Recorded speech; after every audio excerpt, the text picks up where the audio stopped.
This is the WealthAbility Show with Tom Wheelwright. Way more money, way less taxes. We're going to learn how to master the art of influencing others and never lose at the negotiating table. I always feel like I'm a hostage when I'm in a sales conversation or a negotiating conversation, whether it's raising capital or I've got a prospect across from me. And the idea of being able to master that negotiation is awesome. It's just such an awesome skill. And we're so fortunate to have Chip Massey and Adele Gambardella here with us, who are experts in this field and have written the book, Convince Me, High Stakes Negotiation Tactics to Get Results in Any Business Situation. I always think of it in the sales situation, but of course there's also the employee situation.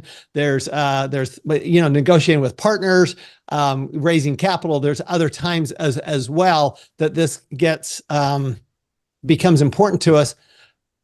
But let's start with, if you would, introduce yourselves, Chip and Adele, and tell us, why this topic. How did you get to be working in this particular area?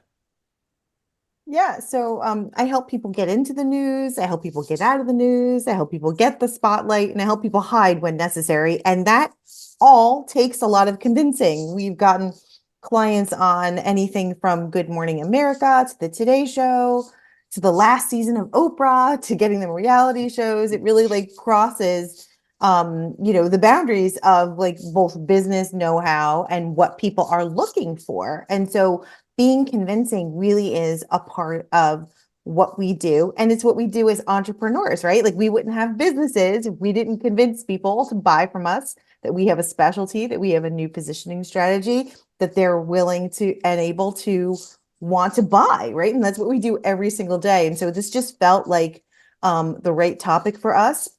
And I've been an entrepreneur for the past 18 years. I come from a long line of entrepreneurs. I am fourth generation entrepreneur, including my great grandmother. And grandfathers on both sides. It's in the blood. I didn't even know that I would do it, but it just happened to me. And I think the topic of convincing is just something we can all get better at. And there are so many different tools and tricks and strategies to get better at it. And that's what we're here to talk about today. Well, looking forward to it, Adele. And Chip, you have a very interesting background. Give us give us a short bio, because it's pretty convincing. Yeah, Tom. I was an FBI special agent and hostage negotiator for 22 years. I led the New York field office hostage negotiation team while my time there. And I met Adele at an entrepreneurial dinner after I retired from the Bureau. And we started talking about the skill sets and what we had in common. She said, I think there's some things that, we can do together. And it's funny was that was in August of 5 years ago. And 3 months later, we had a masterclass going in New York City that sold out. But that's because of Adele's business acumen. She just has 1,000 ideas a second and knows how to market that. Makes sense for business. And that's really what she did for me was help translate what I did for the Bureau and put it into a business context. And, we developed a lot of IP around that. So yeah, that's us. Oh, I appreciate that. And I love having you on the show. So Chip, I want to start with you because in your book, you talk about forensic listening, and we've done shows on listening before, but the term forensic listening is particularly interesting to me. Can you describe what does that mean? Because that seems to be the beginning of any negotiation. Yeah, that's it, Tom. That's exactly right. I mean, active listening is the bedrock of all hostage negotiation teaching, right? Yeah, most people are familiar with those principles. We say that forensic listening is the next step. And forensic listening is when you're dealing with somebody, not in just a heightened context, but more broadly and specifically, it's for your everyday, convincing strategies.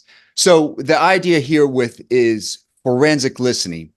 It's the art and science of studying a conversation, analyzing a conversation after it's happened, because we say words leave clues.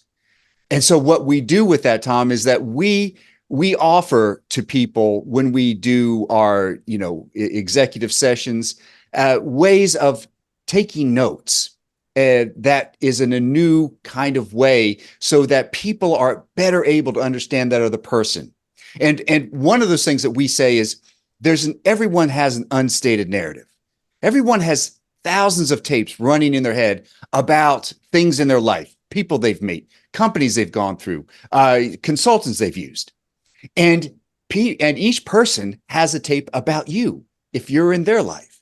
And there's always a disconnect, right, between what somebody actually believes about you and what they're willing to tell your face. So what we say to all our business clients is, if you can get closer to somebody's unstated narrative, what is they're holding back, what it is that they might have a problem with you, but they're not actually saying to you, but you feel that reticence. If you get closer to that unstated narrative than your competition, you're going to win. You're going to win every day. So what we say is, go ahead, Tom. No, go ahead. Yeah. What we say is that, negotiations can be done quickly. They can be done, within an hour. We can negotiate a price. We can negotiate a deal, but convincing, actually helping somebody change their mind, what they're valuing at that particular time, that's a little bit harder prospect. But it is absolutely necessary if you're going to make long-term change with that individual. So, for instance, we say, I always say this, is that I never negotiated with anybody ever. Even the term is kind of a misnomer, Haas's negotiations. Actually, my job was to convince, right? My job was to convince that guy that's got a gun to somebody's head to value what I valued. So that was, hey, put down the gun, release those hostages, and surrender. Now, that took some time, right? It wasn't just, 1, 2, 3. You have to move them down. And Adele's going to talk more about that. Yeah, but let's walk through an example if we could. Yeah. Okay. So one of the things that's going on in the entrepreneur world in the business world is getting people to come back to the office. Okay. Yeah. And so you got people that they want to come back to the office, but you have an equal number of people that don't want to come back to the office. So, walk me through, if you were talking to one of those people who didn't want to come back to the office, but you don't just want them to, you don't want to force them to come back to the office. You want them to want to come back to the office. So let's kind of walk through that scenario. What would you do there? What would you start with? Exactly. So what we want to do is we want to analyze each person and break it down as specific as possible. So this is the forensic listening part of it, right? It is we suggest to people to break up these kind of like observations into a note-taking method. So you're going to use a quadrant, and we're going to say there's 4 quadrants here. We're going to put one of those quadrants is going to be emotions.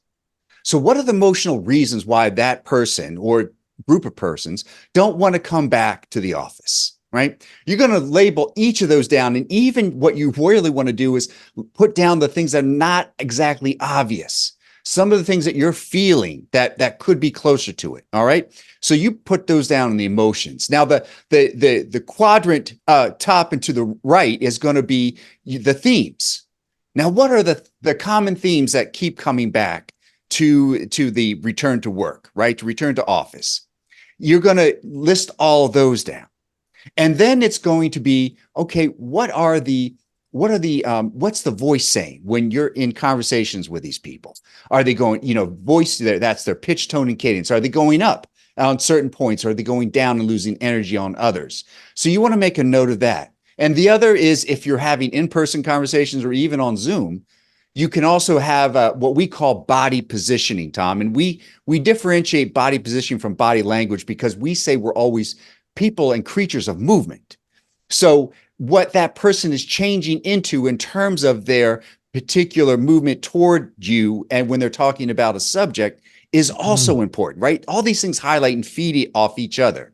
So that brings us to a better idea of what that person, that client, that worker is feeling and thinking about that issue of return to work. And the way we move them is through the convincing continuum. I'll have Adele talk about that.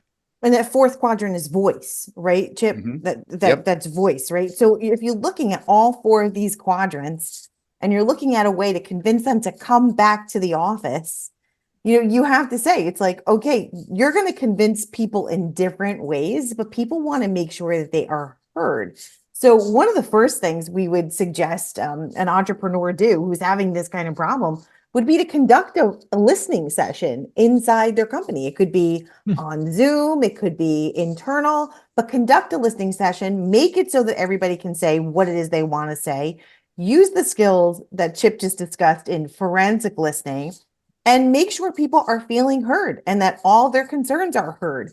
And many times people just kind of want to make sure that that's out on the table and then go back and make a decision, but use their language in making their decision, right? So, like any other subject, what you want to be doing when you're convincing somebody neurologically, and we talked to Dr. Michael Platt, who is just brilliant, and he talks about the 3 ways at which you can sync with someone else. And the first way is small group activities. So if you think about like every time you have like a team meeting on Zoom or Teams or whatever, you're kind of doing this small group activity, right? So if you're thinking about coming back to the office, do a small group activity on Zoom, maybe about that topic. Don't be afraid to touch on any subject. Secondly, you want to do storytelling. Okay, you know what? Mary doesn't want to come back to the office because she thinks it could be problematic with her with childcare. How have other people dealt with those kinds of issues? Hey, Tim doesn't want to come back because he has a long commute. How might we, flex schedule so that he's not in traffic, like whatever it might be, right? And so once you start making these conversations open to a discussion and doing it in a way that it syncs people along and they feel connected, they're going to be more open to the solution. I think what a lot of entrepreneurs do is they don't really listen in the way that the employees or their staff members really want them to, right? And so they don't feel heard, they don't feel synced up with the rest of the group, and they're afraid to conquer, to hit on landmine issues like, oh, what if they say that they don't want to come into work because the gas costs too much? Okay, well, have a solution for that. Like, have a solution for everything people have aired their concerns about.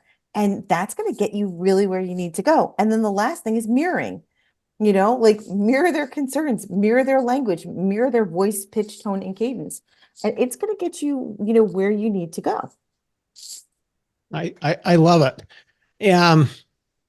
So Adele, you've been reading the room for many, many, many years. Okay. And this is particularly skill set that I've always admired. There are certain people that I think are particularly great at it. Garth Brooks is great at it. He's actually known for it.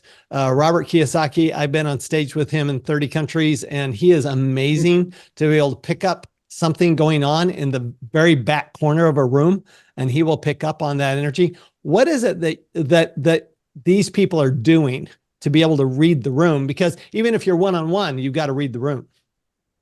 Yeah. So, I was super privileged to start my career at George Magazine. So John F. Kennedy Jr.'s publication. Right. And I got the chance to like meet and interact with him. And he was so charismatic and so interesting. And like people just gravitated towards him for a number of different reasons. But he was like that too. He could read a room. He could be, obviously he's always the center of attention because of who he is, right? But he really understood what people believed about him, right? Going back to what Chip was saying about that unstated narrative. And he was never afraid to address people's perceptions about them before they could even do it themselves. And most of us are pretty self-aware, but we want to hide. We really want to hide behind what we don't want people to know about us. But if you can get more comfortable, in what people might even think about, like that's negative, and kind of make a joke out of it and build off of it. I have a New York accent, and I've had a New York accent for as long as I could, right? And I've tried to get rid of it. It's just never going to go away. So I kind of make fun of myself. I say things like, I'm Italian and from New Jersey. That gives people lots of reasons not to like me. And I kind of like talk about it, right? So I make it not a thing. It's like, what could you say against me that I've already said? Like, what perceptions already exist about you that people that people have that you can address up front and sort of use to your advantage as actually a strength, So I think it's really interesting. But as far as like being charismatic, I think that's what it is. It's just owning really who you are, faults and all, and use it to your advantage. And how do you read what's going on in the room? How do you read what the other person is feeling? Oh my gosh, I just think Chip is so much better at this than me. I mean, this is really his not true, but- expertise. All right, really Chip, your expertise. you're out. Yeah. I So- mean, I could give one example, but go Give Chip. that Yeah. one. So one thing I would say is like, who is everybody in the room looking to for answers? So let's say a hard question comes up, difficult topic comes up, and everybody looks in the direction of the person they think is the smartest person in the room or the person who can answer it the best. And I think that's just such a great tip. Like most of us are not even looking for that, right? So if you could start there, you can be so much more effective. Mm-hmm. All right, Chip. And I, one of the things that we also teach, Tom, is that, is to find out where the energy is building around. And that's done through conversations, right? You are adept at this as well, Tom. You're going around the room, you're talking to people, and you're getting a sense of what the topic du jour is, and what some people are heightened, some people are not. Some people, you're going to see them in groups looking around, trying to see where other factions are breaking down, right? And then you find those one or two people that everybody just keeps checking in on, right? Where's the eye traffic going? And that person or persons is going to be the controlling factor there. And they're going to set the tone. These are the people that you need to either get on your billet or figure out what their problems are, be able to address it then and there in that meeting, in that session, whatever that is. So yeah, they're all, we miss so much in what people are telling us without them saying words and the things that they're not saying. So it's always interesting to be able to ping that and see what direction it's going. All right. Chip is masterful at this. It's crazy. So we're listening now. Then we're kind of reading the room based on our listening. We're taking notes, and now we're talking about. Now we get to the influencing part. So I have a friend who actually learned from a hypnotist about neurolinguistic processing and neuroscience. And I find it fascinating because it works. I've watched him in a room, and I've watched people throw their credit cards at him to buy because he's so good at it. So can you walk us through, Chip? Because this is something that's got to be something that have used for years and years and years. What are those things that you do? Maybe 2 or 3 steps that you can use to really put neuroscience in and how the brain actually works. Yeah. And this is, all stuff I'm sure your audience is aware of, Tom, but just the idea is that when people feel like they're being heard, when they feel like the other person has really taken an interest in them, and that's the other thing, is that it has to be done authentically. You can't fake the funk here. If you do, and the other person picks it up, it's a disaster, right? So you have to find that thing that is authentic about them and you, that you resonate with, that you can say, okay, I like this about. So one of the things we talk about is targeted validation, right? It's so great because in here, you can disagree with a person on a number of things. Right? You may not be aligned with their vision. You may have some problems with their goals and the direction that they're going with the company or the meeting.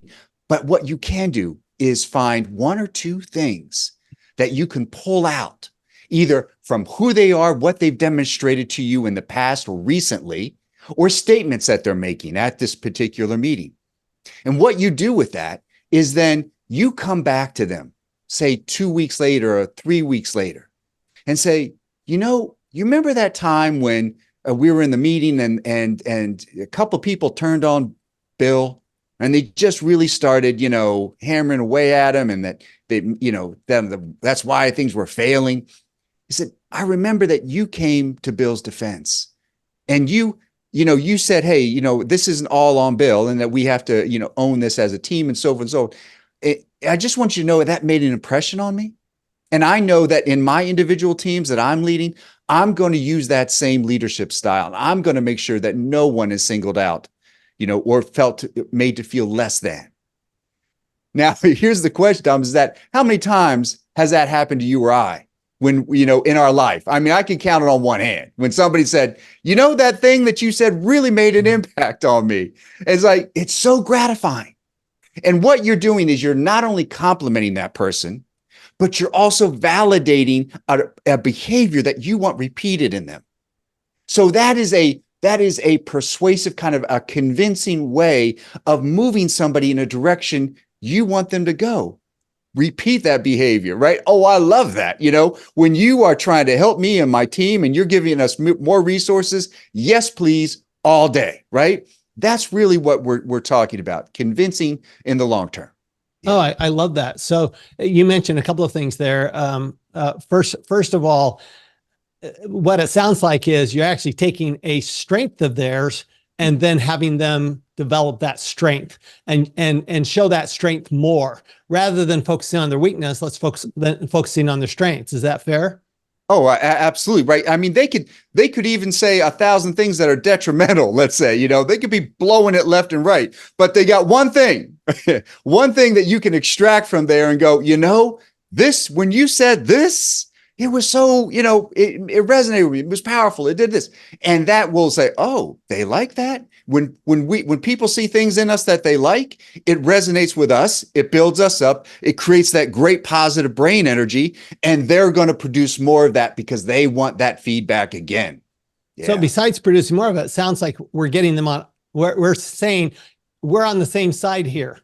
Yes. So it sounds like that's part of getting it from, me versus them to a we.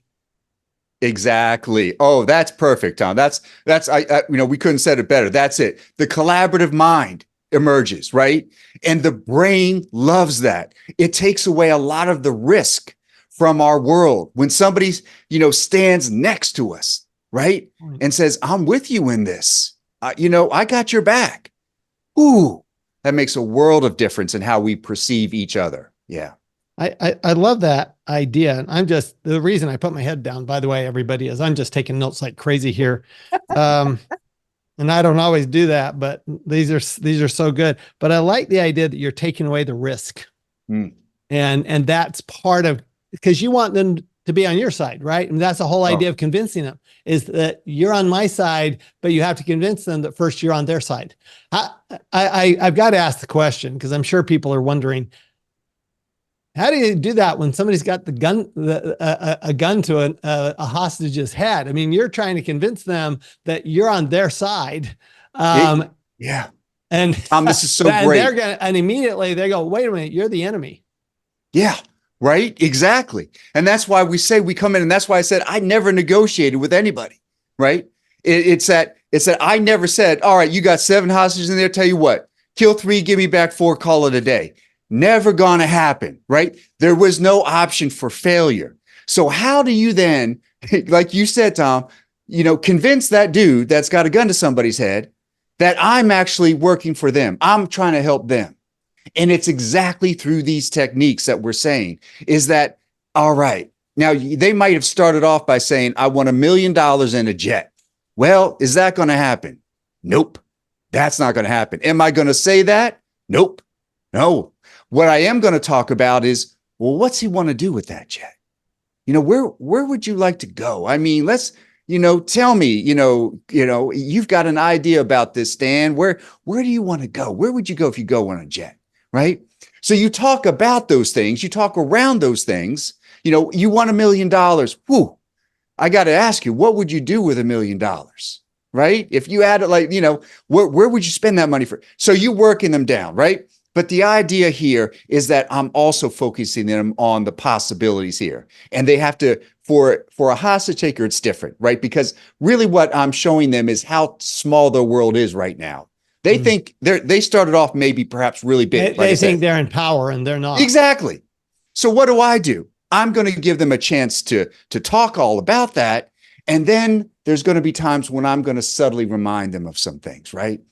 And they're going to be aware that it's, hey, really what I'm here about is safety. And I want you to value life. And I want you to know that I'm here and I'm your connection to that outside world that's going to bring you safety. So let's talk about, how we can accomplish that. How can we make you safe today? And we're going to talk about his problems. Oh, yes, we are. We're going to talk about the things that are confounding him, the wrongs that have been done to him. And I'm sure there's going to be points in time when he's going to talk about my ancestors and how much he hates me. Yes, please, all day, because all that is information and I can use that. And I'll know the danger points to stay away from, right? Adele, you had something? I want to go. Oh, yeah, Adele. go, I want you to translate this into instead of a hostage, what you got is a prospect. So how do you translate what Chip's saying, Adele, into your world, which is really the sales and convincing people to do what you want them to do? Yeah. So one of the things that we do as a company, our convincing company, is we do this thing called training so good it's criminal.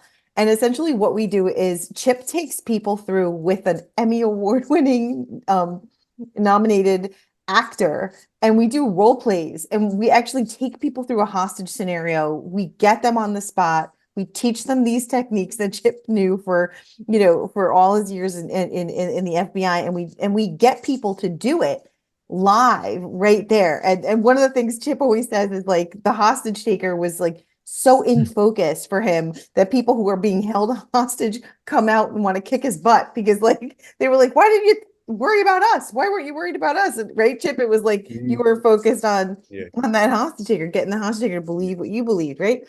But so essentially there is a very specific process that mirrors what Chip was talking about as a hostage taker, but more how to practice the art of convincing in business, right? And so I like to say that we all have our own convincing strategies that we've been using all of our lives with a certain level of success or not, right? And I mean, like, and when it's not successful, we're just like, that guy's a jerk. And we sort of like don't take accountability. It's always someone else's fault. It's not necessarily whatever strategies we're using. But in actuality, you have these strategies that you've been using and they're probably not as effective as they could be. So an example, a perfect example is you go into a meeting and you've got your sales pitch ready, you're ready, you got this prospect, you need to convince them, you want them to value what you value, which is your price and your service, and right? And you walk in with your strongest point. You go in with your sales pitch. And it is never 11 seconds later where the prospect folds up the piece of paper and goes, you know what? That was the most convincing thing I've ever heard. Thank you so much. We're done. I don't need to hear any more. Tell me where to sign. It never goes like that, right? So if you start with your strongest point first, what happens is you give people no room to even ask more questions, to get more information, to explore things with you, to value what it is you value, because you started with your strongest point first. And if they don't believe you, you've got no room. So start with your point of agreement. We can all agree that it would be helpful for you if you did a better job on your taxes. You'd get more money. There's all these things that maybe you don't know about taxes that you should know about taxes. And you start doing the second stage of the convincing continuum, which is you start sowing seeds of doubt, like fear, uncertainty, and doubt, what we call FUD. So you start with your point of agreement first, not your strongest point, your point of agreement. Then you go down and you use FUD, fear, uncertainty, and doubt. So what do you not know about taxes that you could know? What do you not know about wealth management that you could know? What do you not know about how much money you could actually be saving and making that I do? Probably a lot more than you thought of when we first started this conversation. And then you do this wonderful thing.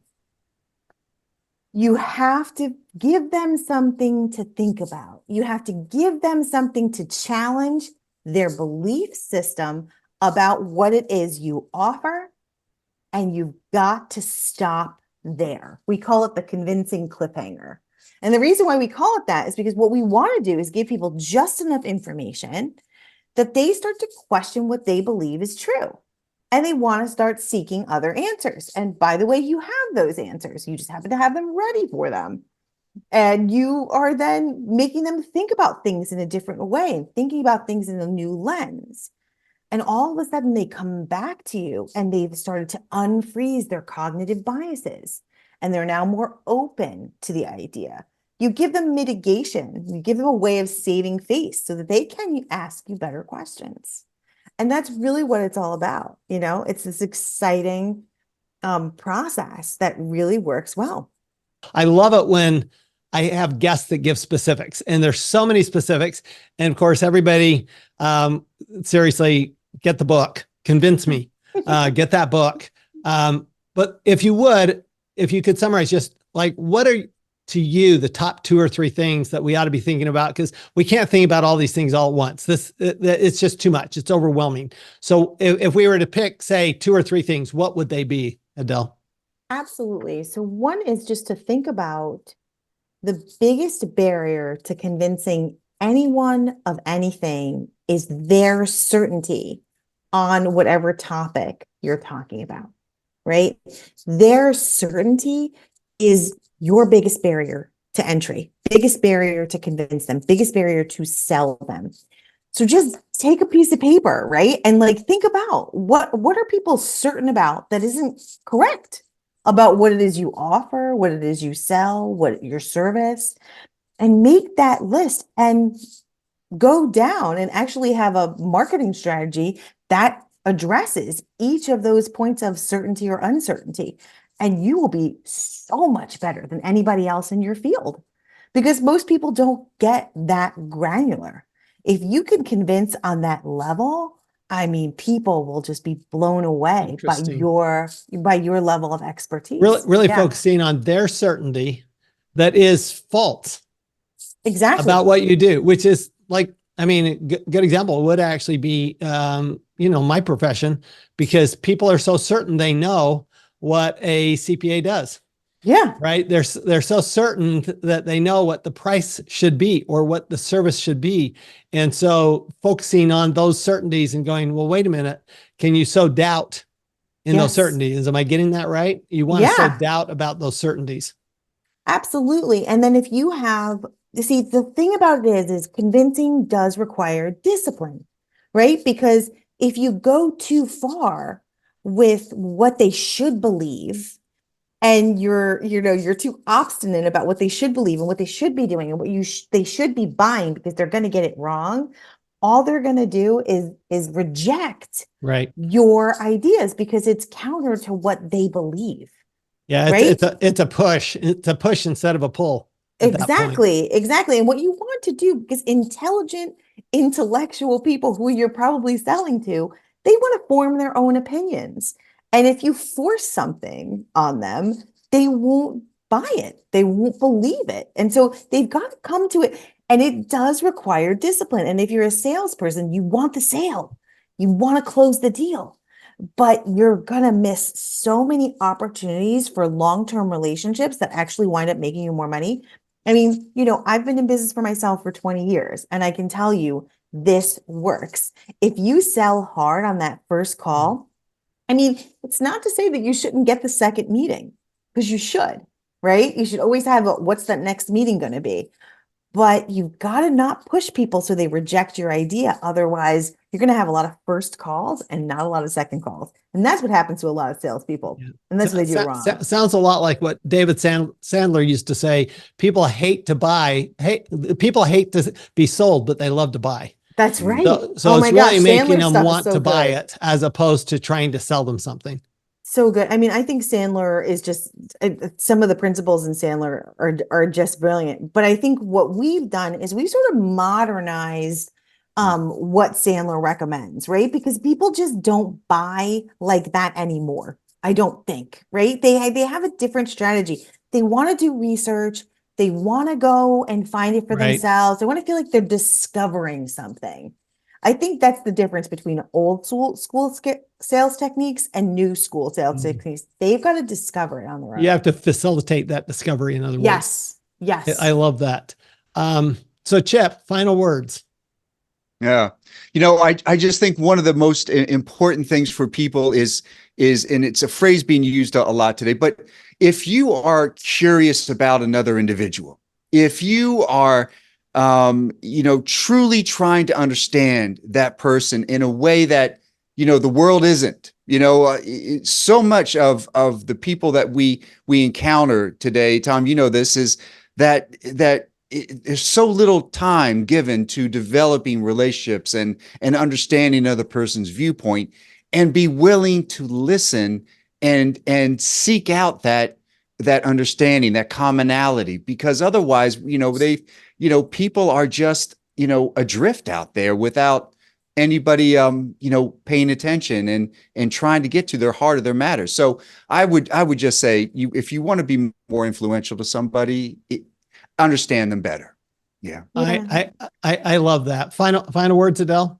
Yeah, I would just say it's like one of the things we do is we have a whole mastermind on how to be convincing, how to do this, all these skill sets. Because as you said, it's a lot, right? It's a lot and it's different. And it's like you have to come at it from so many different perspectives. And honestly, we could write 3 books on this topic because it is endlessly interesting, right? And so I think what executives and entrepreneurs really need is a guideline, a roadmap for how to be more convincing so they don't fall back on the same patterns they've used forever that are sometimes effective and sometimes not.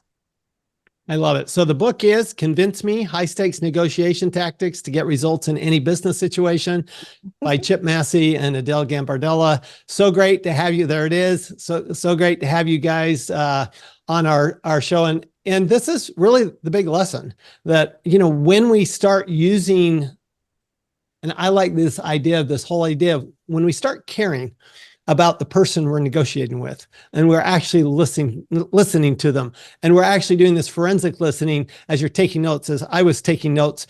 I'm trying to practice it already here, Chip, taking notes while we're having this conversation. Okay, what does this mean? What are we doing here? What we'll always end up with is, first of all, we'll end up with way more money. If we do it right, we'll also end up with way less tax. Thanks, everyone, and we'll see y'all next time.